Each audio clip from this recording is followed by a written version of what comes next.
Hello everyone, আসসালামু আলাইকুম। আজকে আমি সরিষা ইলিশ রান্না করব।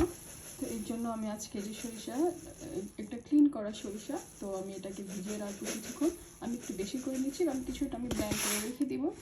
সো আমি এখানে আমি এই যে সরিষাগুলো এরকম করে পানিতে ভিজিয়ে রেখেছিলাম।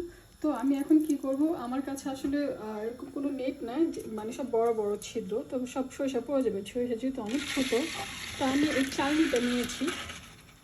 চালনি দিয়ে, কারণ সরিষার মধ্যে অনেক ছোট ছোট বালুর কণা মাটির কণা থাকে, তো ভালো করে ধুতে হবে। আসলে যারা যারা সরিষা ধুইতে মানে প্রবলেম হয়, আমি একটা সুন্দর একটা বুদ্ধি বের করলাম। এই যে চাল ছাকার ছাকনি আছে না, মানে চাল চাল যে ছাকে, ওই ছাকনি দিয়ে আমি এইগুলোকে প্রথমে পানি দিয়ে ভিজিয়ে রাখলে অনেকক্ষণ, তো বালুর কণা বা মাটির কণাগুলো সব গলে যায়। তারপর হলো এই যে একটা বলের মধ্যে নিয়ে, তারপর বা বড় একটা বলের মধ্যে নিয়ে চালনির মধ্যে কি বলে সরিষা দানা দিয়ে ভিজিয়ে রাখলেও খুব ভালো। তারপর এই যে ধোয়া যায়, ধুইলে যত ময়লা টয়লা আছে সব। তারপর আপনারা যারা সরিষা ভর্তা খান সবসময় বা সরিষা সবসময় ইউজ করেন, তারা কি করবেন, আপনারা এভাবে ধুয়ে ভালো করে ধুয়ে তারপর রোদ্রে শুকিয়ে বইয়ের মধ্যে ভরে রাখবেন। তাহলে আর বারবার ধুয়ে ধুয়ে আপনাদের খেতে হবে না, একদম ইজি আপনাদের জন্য। ইলিশ মাছ প্রথমে আমি কি করছি, একটুখানি লবণ দিয়ে নিচ্ছি। তারপরে এখানে আমি বাকি, এখন আমি অল্প করে একটু হলুদের গুঁড়া দিয়ে দিব, আর দিয়ে দিব হলো যে একটুখানি মরিচের গুঁড়া, আর কিছুই না। তারপর এটাকে আমি এখন শুধু মাখাবো, ভালো করে মাখিয়ে নিব। এই যে সরিষা, এখন আমি সরিষাগুলো ব্লেন্ড করে নিব এটাতে।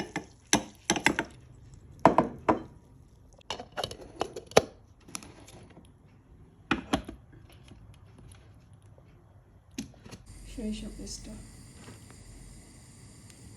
আমি এখানে একটা কড়াই বসিয়ে দিয়েছি।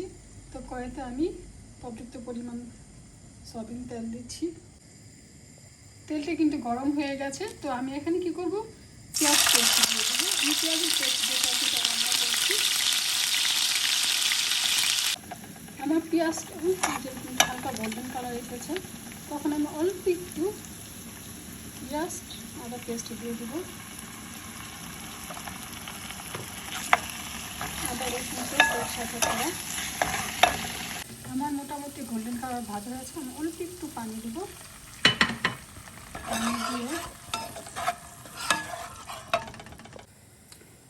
মরিচের গুঁড়া, হলুদের গুঁড়া, ধনিয়া গুঁড়া, আর এটা হলো মাছ রান্না করার জন্য মশলা, মিক্সড মশলা, আর এটা হলো জিরার গুঁড়া।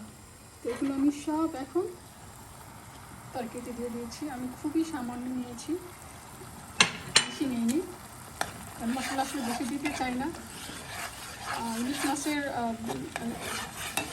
সরিষা দিয়ে রান্না করলে আসলে কম মশলা দিয়ে রান্না করলে বেশি মজা হয়, যেহেতু সরিষা থাকবে এখানে। আর দিয়ে দিচ্ছি লবণ, পরিমাণ মতো লবণ। তো আমার তো মশলা এখানে কষানো হয়ে গেছে। এখন দিয়ে দিচ্ছি ওই যে সরিষাটা আমি ব্লেন্ড করে রেখেছিলাম, সেই সরিষাটা আমি দিয়ে দিচ্ছি। দেখেছেন কি সুন্দর করে ব্লেন্ড করেছি, সরিষাটা একদম মিহিন ব্লেন্ডার হয়েছে। তো সরিষাটা পরিমাণ মতো যতটুকু দেবো, আমি 4-5 পিস ইলিশ মাছের জন্য আমি ঠিক পরিমাণ মতো অতটুকু নিয়ে নিয়েছি। আর আপনার সরিষা ইলিশে কিন্তু সবসময় মশলা কম যায়, এটা মনে রাখবেন। যত মশলা কম দিবেন তত খেতে মজা হয়। আর দিয়ে দিলাম পানি, কারণ সরিষাটা ভালো করে একটু জাল দিতে হবে, সরিষার যে একটা কাঁচা গন্ধ সেটা যেতে হবে।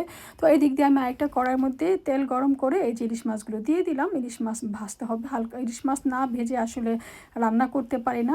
আমি খেতে পারবো, কিন্তু আমার হাজব্যান্ড খেতে পারবে না যদি না ভেজে রান্না করে। না ভেজে রান্না করলে অনেক মজা হয়, বাট আমার হাজব্যান্ড ইলিশ মাছ ভাজা ছাড়া, যে কোনো মাছই ভাজা ছাড়া সে রান্না করলে খেতে পারে না। তো তার জন্য সবসময় ভাজতে হয়। আমি ইলিশ মাছটা ভাজি, বাট অনেক হালকা ভাজি, বেশি কড়া করে ভাজি না। কারণ বেশি কড়া করে ভাজলে ইলিশ মাছের যে একটা ফ্লেভার থাকে সুন্দর একটা, সেটা চলে যায়। এর জন্য আমি হালকা ভেজে তারপর ইলিশের মানে সরিষা ইলিশটা মানে খেতে খুব মজা হয়। মশলাটা কষানো হয়ে গেছে, আমি ইলিশ মাছগুলো দিয়ে দিয়েছি। এই তো আমার তরকারি রান্না শেষ। আর এখন সবার শেষে দিয়ে দিচ্ছি ধনিয়া পাতা। ধনিয়া পাতা না দিলে কিন্তু তরকারি স্বাদই আসে না। কাঁচামরিচ আর ধনিয়া পাতাটা হলো ভেরি ইম্পর্টেন্ট। তো এই শেষমেশ দেখেন আমার আজকে রান্না হয়ে গেছে। যদি ভালো লাগে অবশ্যই পাশে থাকবেন, আমার ভিডিওটা সাবস্ক্রাইব করে দেবেন। আল্লাহ হাফেজ।